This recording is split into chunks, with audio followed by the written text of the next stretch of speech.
हमारे साथ गोविंद गिरी महाराज जी हैं और आज जो माधव नेत्रालय में प्रधानमंत्री नरेंद्र मोदी और मोहन भागवत जी की स्पीच हुई है, इस पर बात करते हैं। सर, आप बताएं महाराज जी की ये जो पूरी स्पीच हुई है, जिस तरीके का पूरा सात्विक माहौल है, क्या कहना चाहेंगे आप?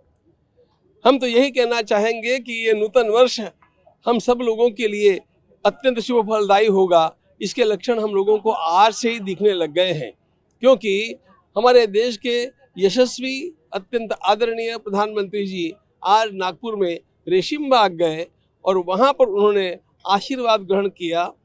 फिर वे दीक्षा भूमि भी गए और फिर यहाँ पर नेत्रालय के कार्यक्रम के लिए आए।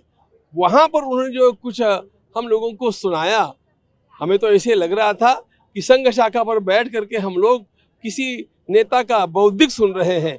इतना सुंदर बौद्धिक उन्होंने सेवा का सामर्थ्य क्या है ये बतलाते हुए, और संघ यह इस राष्ट्र का वटवृक्ष कैसे है जिससे अपने आप ये राष्ट्र समर्थ बनेगा और हमारी पुरातन संस्कृति जो विश्व के मांगल्य का सपना न केवल देख रही थी किंतु विश्व के मांगल्य में सक्रिय रही थी, वह संस्कृति पुनः कैसे बलवान प्राणवान बन करके विश्व का कल्याण करती रहेगी, इसका विश्वास उन्होंने जताया।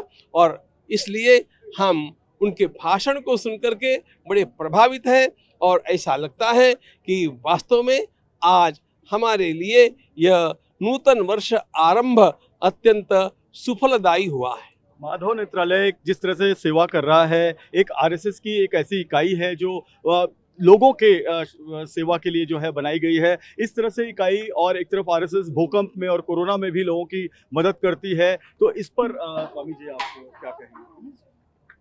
राष्ट्रीय स्वयं सेवक संघ ऐसा संघ का नाम है, इसलिए संघ का जन्म ही सेवा के लिए है।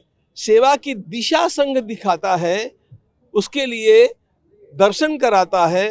अपना अपना क्षेत्र चुन करके सब लोग अपनी अपनी सेवा करते हैं। नेत्रालय के माधव नेत्रालय के माध्यम से जो लोग सेवा कर रहे हैं उन लोगों की सेवा किस प्रकार अत्यंत वेग से गतिमान होकर के बढ़ रही है, इसका यह अवलोकन हमें बहुत बहुत प्रफुल्लित करता है, क्योंकि इस सेवा का आरंभ अभी अभी दशकों पूर्व हुआ है और इतने वेग से इस सेवा ने ऐसा कार्य करके दिखाया। प्रयागराज के महाकुंभ में तो माधव नेत्रालय के लोगों ने पहुंच करके वहां पर जो नेत्र कुंभ आयोजित किया, ये सेवा चार चांद लगा देती है हमारे सारे संस्कारों को।